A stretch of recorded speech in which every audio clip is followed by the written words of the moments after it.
On this week's weekly video fishing forecast, we have all the details for the memorial that we held to honor Fred Golofaro. Also find out what treasure washed up on a West Hampton beach on Monday. A preview of the October edition of the Fisherman magazine and our correspondents checking from around the island, all here at thefisherman.com.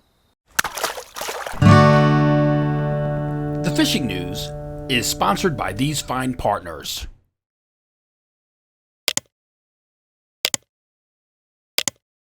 As you know, the fishing community lost a big one last week when Fisherman senior editor Fred Golofaro suddenly passed away. Publisher and owner Mike Caruso has all the details of the memorial that will be held this weekend. Hey everybody, it's Mike Caruso, publisher and owner of the Fisherman magazine, and I'd like to extend an invitation to all of you to join us for a special memorial celebration for Fred Golofaro. This will be this Saturday, October 2nd at 2 p.m. at the Robert Moses State Park, the beach, Field 4. It'll be a great day for all of us to be together, share stories, and really celebrate Fred's incredible legacy. I hope you can join us. Now let's check in with News 12 meteorologist Rich von Ohlen to see if the weather will cooperate for Fred's memorial and fishing around the island. Rich? All right, thanks, Matt. Hey, let's check the weekend forecast and see what we got going on. You can always check your favorite apps, favorite websites for local information as we get closer. This is a general overview, general heads up on the upcoming weekend. First weekend of October, water temps down to about 70, kind of staying where they've been. Wave heights look good on Saturday. Northwest breeze is going to be a good day for the ocean, the sound, and the east end. Start to get a little more of a lump coming in, 4 to 8, with Saturday night going into Sunday. It's not going to be super windy, but there'll be some rollers coming in. Just watch around the inlets there. Should settle down by Sunday night. And for the Fred Golofaro memorial that will be held at Robert Moses State Park on Saturday, Mother Nature really giving us a beautiful day dedicated to Fred here. It's going to be terrific. Northwest breeze, light. Just a beautiful afternoon, should be great there. All right, so Sunday we start to get more clouds. Probably the not so nice day of the weekend, but the winds may stay at bay, maybe not so bad. Again, check those apps as we get closer. There'll be a little bit of rain in the area, but it doesn't look crazy right now. High tides North Shore for the mid-morning, South Shore early morning on Saturday, and there's high temps, not bad, 60s, 70s on Saturday, and some 70s on Sunday. Check the Guru quickly and confirming there's your Saturday. Looks like a beautiful day. Northwest breeze, nice, light, soft in the ocean, looks pretty good. Sunday's going back and forth. You know, there's some models saying a little bit windier, but the last model just backed off a bit. But again, check your latest apps as we get closer. Hopefully we get 2 fishable days for the weekend, but looks overall pretty good. It's going to be a decent weekend for fishing. Be safe as always. Matt, back to you. You know that striped bass study that the Fisherman is involved in? The one with those satellite tags that supply a treasure of information? Well, check this out from Monday. We actually found the device. We are very, very lucky. This program was worth the time. It's incredible that we didn't take a lot of time. These things are so accurate. It took us to the exact spot, literally. We were about 100 yards from where we walked down from the parking lot to the beach, and we recovered this thing. And Matt, I just can't believe it. I'm so elated that we got this, and there's going to be a lot of stories to tell about this one, but this is like the biggest story I think we could tell is that we found it. More to come, guys. Click on the card in the top right to see the full video. And in the October issue of the Fisherman magazine that is out now, New Jersey, Delaware managing editor Jim Hutchinson has an in-depth article all about the striped bass tracking study and what we are learning. Also in the October issue, Captain John Raguso has a great read on intercepting the fall migration. Check out my article on what to expect from this year's fall surf action around the island as well. Now let's check in with Captain Timothy O'Rourke from Montauk. Tim? Thank you, Matt. Well, greetings everybody from Montauk. Getting into the end of September. Probably expecting to be the fishing to be a little bit better right now as far as surf casting, fly fishing, and light tackle, but unfortunately that's not the case. Fluke season's going to end pretty much the day this report comes out. Everybody's finishing strong, some nice fish being caught. Sea bass is still very productive. There's some much bigger quality fish coming in. The guys are still pulling up some nice striped bass out in the rips, jigging them on parachutes and stuff. Offshore report, not so hot. As everybody knows, the weather's been kind of problematic. One boat got out Saturday. Those guys did a bunch of mahi, a couple albacore tuna, maybe a yellowfin or two, nothing spectacular. So hopefully The weather windows will get better. It's not looking necessarily great for next week, but there's definitely fish way out in the canyon if you can get there. A couple other guys went cod fishing, kind of local, south of Block Island. A couple nice codfish. The big news on my report is our Sage Fly Rod Castoberfest. That's this Sunday, October 3rd at the Montauk Lake Club. We're raffling off a bunch of prizes, including a full Sage rod, reel, and reel flyer line setup. We got some Van Stahl pliers. Craig Cantelmo from Van Stahl will be there. A bunch of Grundon's foul weather gears getting raffled off. Free barbecue by North Fork Ironworks. Free beer by Montauk Brewing. It's going to be a good day casting some of the best fly rods in the business on the lawn. Since the surf casting and the fly fishing's not that spectacular, it's a perfect opportunity to come try out some good equipment. All right, everybody, enjoy your weekend. Back to you, Matt. From Shinnecock, let's check in with Mike Dean with all the news from the East End. Thanks, Matt. Hey, everyone. Not exactly stellar fishing going on out here between Shinnecock and Moriches. The beach hasn't really lit up yet. Was down there a little bit earlier, and all I had to show for it was a small weak fish, which pretty cool catch if you're only going to catch one small fish. Have been seeing a lot of those kind of like jumping, just outside of the wash. It was flat calm today, which has been a change from the past week when the ocean's been pretty ripped up. That northwest wind really glassed it out. So threw a bunch of stuff, thought maybe there could be something out there, maybe take a pencil popper, but no luck. I had heard that there was some activity. Pretty much the only bass and blues that I've heard of have either been in Shinnecock and Moriches Inlet or the beaches, right next to them. I've put more time in the bay. And last night got 2 small fish, which, for this time last year, wasn't very typical. So it was kind of the end of outgoing. There wasn't a lot of water and definitely not as much bait, but there is still mullet back in there along with, other baits that are kind of like hugging tight to the grassy kind of marshy areas there. Fluke, great season for a lot of people. Wraps up by the time this video comes out. Sea bass haven't heard of much, but with the swell, the winds, the weather the last week or so, not too many people have gotten out. That includes also the offshore bite for near offshore, like Quambra, nice yellowfin bite over the weekend for those that braved it and got out there. That giant bluefin bite still going on, which is pretty crazy off of Rockaway. And, we're just going to see what happens this fall run. We got the new moon next week. We got some colder temps going on at night. That'll cool down the water. It was a little disheartening to hear that Montauk, has not really seen much of anything. Montauk Classic next weekend didn't even have a bass weighed in. So we'll see what happens, have everything ready to go and be willing to drop everything and go because the fall run is going to show up one of these days, hopefully sooner than later. All right, back to you, Matt. I spent the weekend in Montauk for the Classic where the fishing was slow, unfortunately, and only the bluefish slots were filled, but these anglers tried their best to get on the board throughout the whole competition. The winners were Dominic Perdone with a 9.14-pound bluefish, Brendan Sorcillo took second with an 8.98-pounder, and Ryan Noel took third with an 8.06-pounder. Big thanks to all those who participated and helped.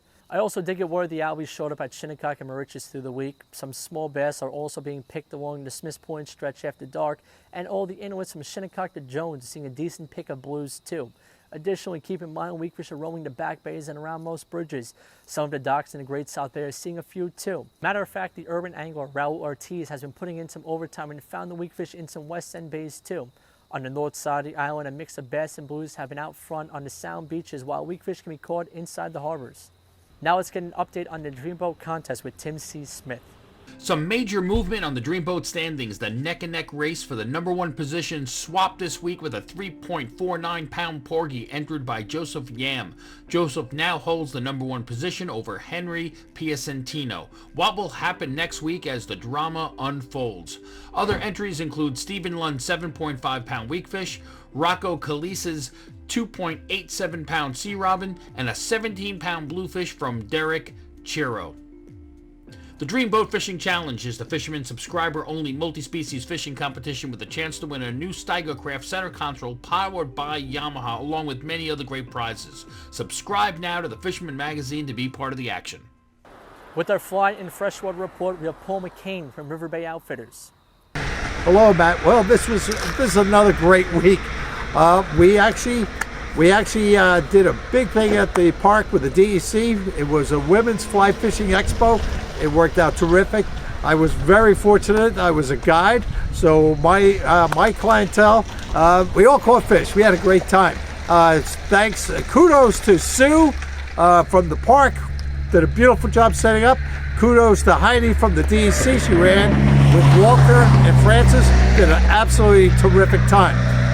Now, I ran a trip here to on the North Fork this week also, and I was very fortunate.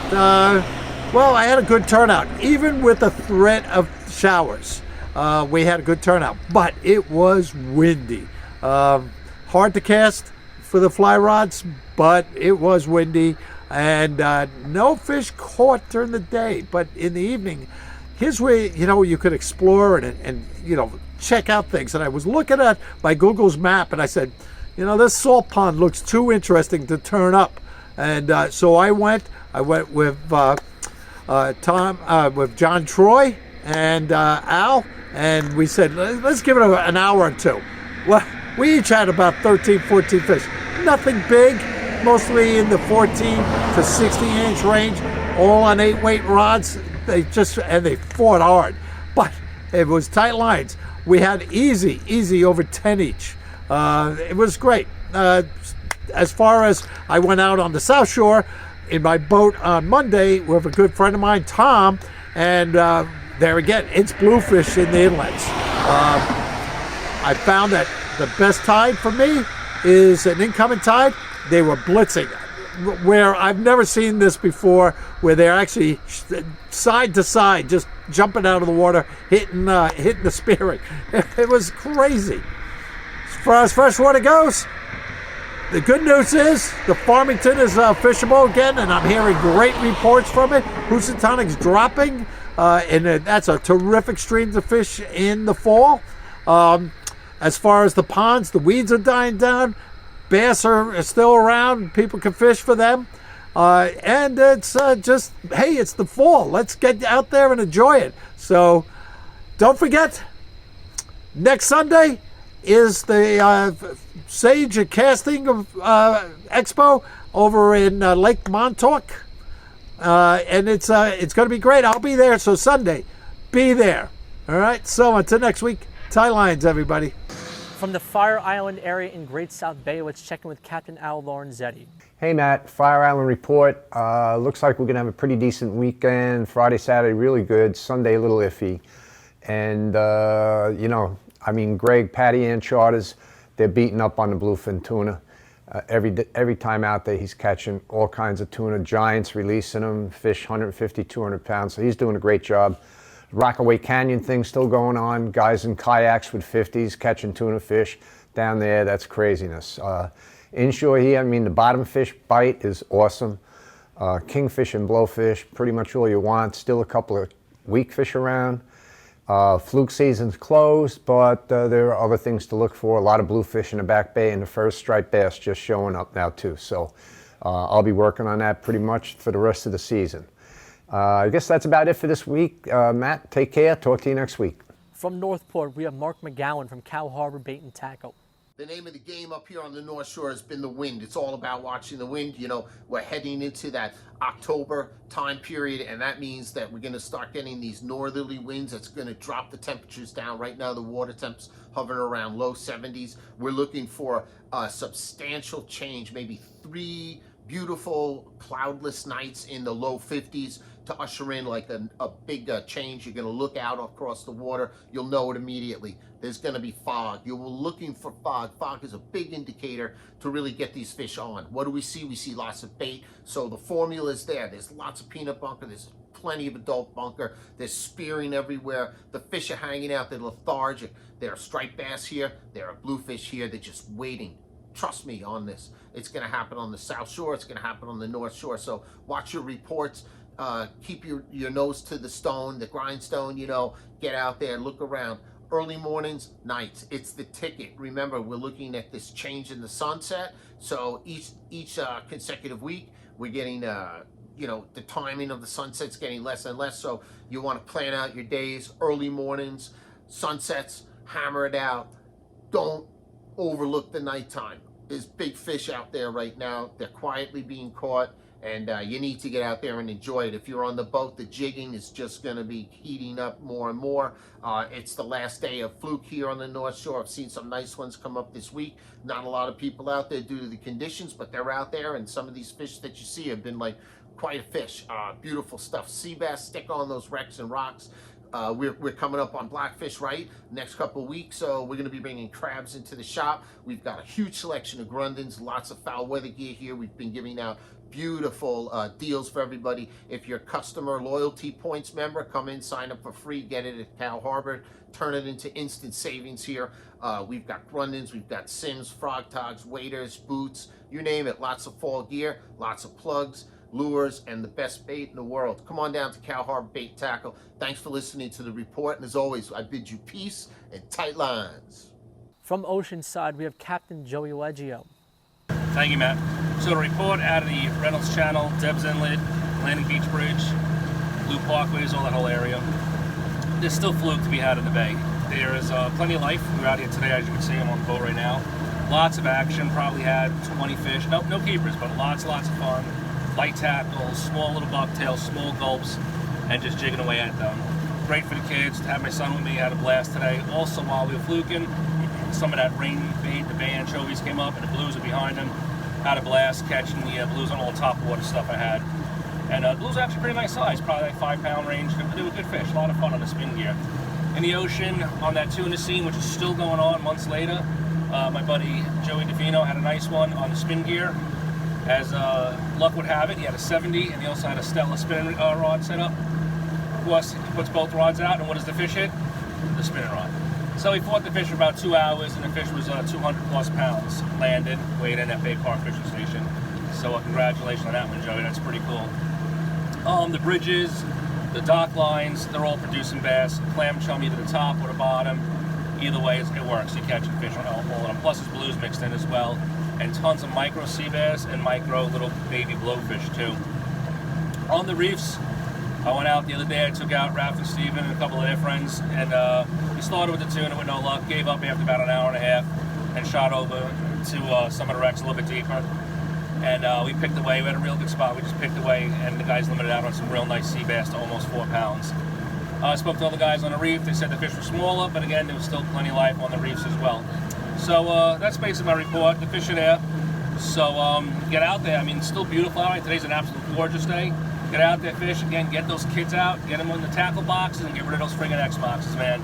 So good to get those kids out there into the outdoors. Very healthy for them. But back to you, Matt. We'll talk to you again next week. Remember to like our videos, subscribe to our YouTube channel, and tap on the bell to be notified instantly when we post a new video on YouTube.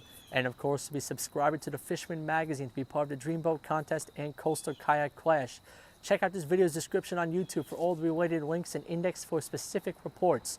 Please support our correspondents by visiting their websites and social media pages. See you right here next week at thefisherman.com.